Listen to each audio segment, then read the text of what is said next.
Hey, so in this video, we're going to take a look at how a business coach is using a YouTube channel and video content marketing to provide value to his audience and to connect with potential clients. So the channel we're looking at today belongs to Coach Sean Smith, who is basically a coach for business coaches. So he provides content that can help business coaches build their businesses. So the first thing we'll look at are a few numbers. So Coach Sean Smith's channel has 11.8 thousand subscribers, and he's been posting on YouTube since March 2008.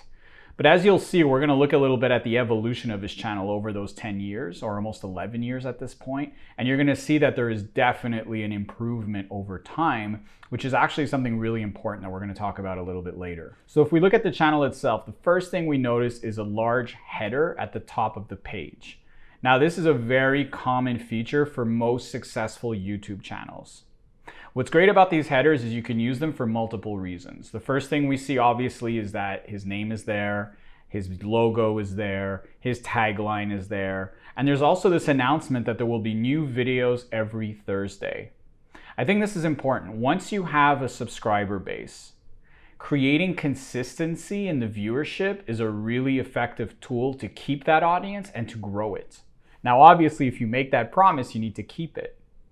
But for the most part, it's a really good strategy to make sure that you're consistent and that your audience keeps coming back for more. Another great feature on these headers is if you look in the bottom right corner, there are links there to his website and to his social media pages. This is also a great way to make sure that you're taking advantage of your audience, not in a bad way, but in a good way. And you're taking advantage of the fact that they're on your page. And if they like your content, they're going to want to know what else you're up to. Do you have a course available? Do you have coaching services available? What's going on in your social media? Do you want these people to also follow you on your other channels? And by providing those links right on the front page like that, you're just making it easier for people to contact you and to access your other content that's available. So something else that we notice in his video content is that he has these really long videos, 1 hour, 2 hours, 3 hours long. Those videos are actually webinars. In some cases, they were filmed live. In some cases, they weren't. Now, the great thing about a live webinar is that, yes, you're offering this live opportunity for people to interact with you. But then once it's over, and if you record it, you can then repurpose that and repost it so other people can see it as well. Another way is to create a webinar and just record it in advance and then post it and let people access it. Now, with a webinar, you're going to have to work a little bit harder because you have to put more preparation into it. Obviously, if you're going to be creating something that's 1 or 2 or 3 hours long, you're going to have to put in the work. But as you can see, his live videos and his webinar videos get a lot of views. So people are interested in long format content as long as it's well developed. Another thing I mentioned in the introduction is the fact that he's been at this for almost 11 years. Over time, there's an evolution. I love looking at that. I love looking at people who've been at this for a few years. I like seeing the evolution of their content. But don't let the fact that you're not experienced or that you don't have the best equipment stop you. Get started and then improve as you go, which is what most people with successful YouTube channels who've been doing this for a while have done in the past. Also want to look at some of the other styles of videos that he's creating. So one of them is he uses whiteboards and chalkboards in his videos. So basically he's writing all of the content that he wants to cover in the background on this chalkboard, and then he can go point by point and talk about it. Another way to do this would be to write on the chalkboard as you go, the way a school teacher would in class. That one's probably a little bit trickier. You'll have to be a little bit more prepared. But what I like about the chalkboard whiteboard is it's just an extra visual graphical element that is going to break up the monotony of just staring at this single person on camera. Another example is using screencasts or demos to break up the footage.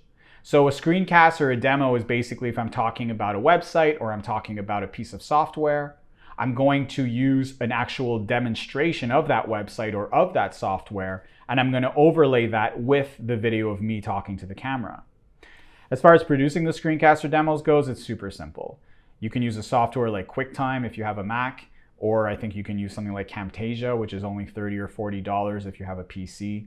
And both of those softwares will give you a really nice, clean, high definition image when you're doing your screencaster demos. One last example that I want to talk about is how he uses title slides in some of his videos. So let's say you have a 15-minute video where you're covering 5 different topics. A nice way to break up the footage and to introduce each topic is to use a title slide, which is a full screen image with some text. Now for that image, you can find there's tons of templates out there. You can use stock photography, you can use templates that have already been designed. If you want to use something that's more custom to you and you really want to brand it, then maybe you can hire a graphic designer to do that, or you can try to do it yourself.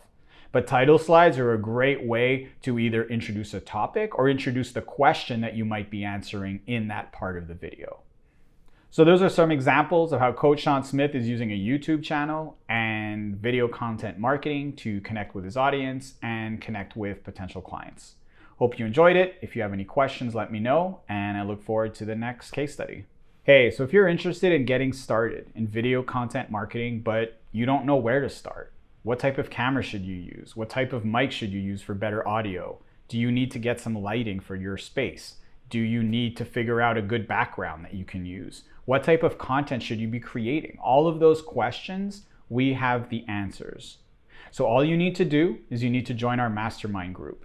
Not only will you get the answers from experts who've been doing this for a long time, but you're also going to be able to connect with other people that are doing the same thing that you are. Other people that are getting started on their video content marketing journey. So if you want to join the mastermind group, click on the link below. We would love to have you. Have a great day.